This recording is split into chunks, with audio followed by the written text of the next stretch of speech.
नमस्कार मित्रांनो, welcome back to my channel. कसे आहेत तुम्ही सर्व? आय होप तुम्ही सर्व चांगले आहात. तर चला आज सुरुवात करू आपल्या ब्लॉगची. डबून गेलेले आहेत. आम्ही पाणी प्यायला बसणार आहेत. पायाची खूप आता आग व्हायला लागली. नमस्कार मित्रांनो, welcome back to my channel. तर आज मी आली आहे दिंडेश्वर मंदिरावरती, जे की भिवंडी जवळील एक प्राचीन शिव मंदिर आहे, जे निसर्गरम्य वातावरणामध्ये स्थित आहे आणि समुद्र सपाटीपासून 2500 फीट वरती असलेलं आणि भिवंडी व कल्याणपासून 10 ते 13 किलोमीटर अंतरावरती आपला दिंडीगड आहे. तर यावरती मी एक छोटासा ब्लॉग बनवला आहे, जो तुम्ही शेवटपर्यंत नक्की पहा.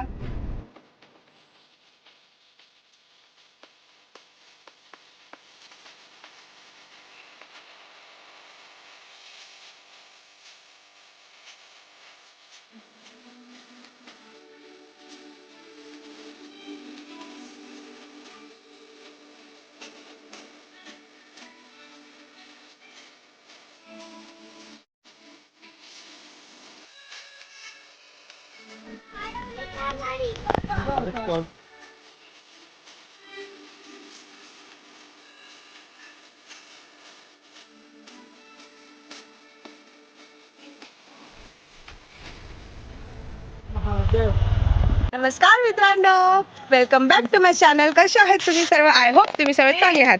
तर चला आज सुरुवात करू आपल्या ब्लॉगची. आम्ही फक्त 10 मिनिटं चाललोय आणि आमची हवा टाईट झालेली आहे.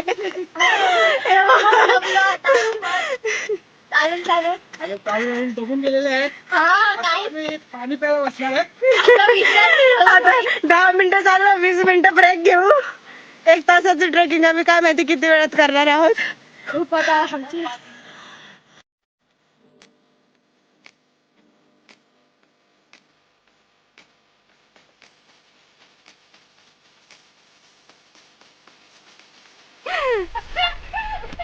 थोडंसंच अंतर राहिलेलं आहे आता. बाकी पब्लिक पुढे गेले, आम्ही हळूहळू हळूहळू आणि हे लोक सरळ सरळ चालतच आहेत पुढे. यांना काही दम लागत नाही, काही लागत नाही. ओ वेट वेट, व्ह्यू पहा, इकडे इकडे व्ह्यू पहा तुम्ही. हा हे बघा. कोणती गाडी? अरे कॅमेरा मध्ये येते का? हे बघा, तुम्हाला वरती मंदिर दिसत असेल. आम्ही आता पोहोचलेलोच आहे. आता अजून आमच्या 50 पायऱ्या चढायच्या आहेत. महाशिवरात्रीला इकडे एवढी कचाकच गर्दी भरलेली असते. आता मोजून आता 50 पायऱ्या राहिलेल्या चढायच्या. तर आम्ही खूप थोडंसं पाणी पितो. पायाची खूप आता आग व्हायला लागली. अर्धा रस्ता आम्ही गाडीने आलोय, तरी पण आम्हाला आता झालंय. आता आम्ही महाशिवरात्रीला पुढे पोगापासून पुढे पुढे पूर्ण चढून यायचो एका याच्यामध्ये, एका दवामध्ये. हा काय नाही.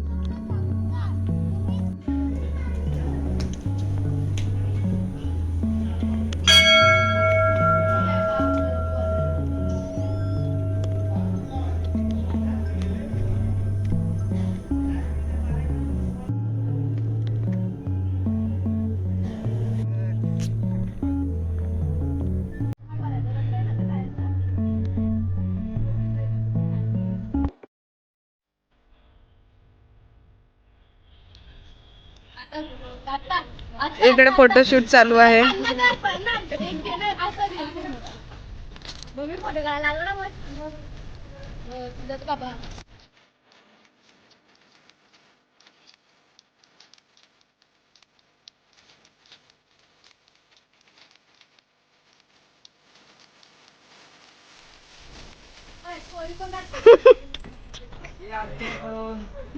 तिकडून आल्याबरोबर आता आम्ही नाश्ता करायला बसणार आहे.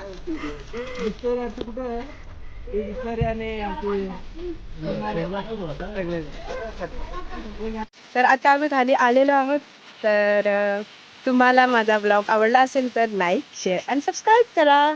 भेटूया पुढच्या ब्लॉग मध्ये. बाय.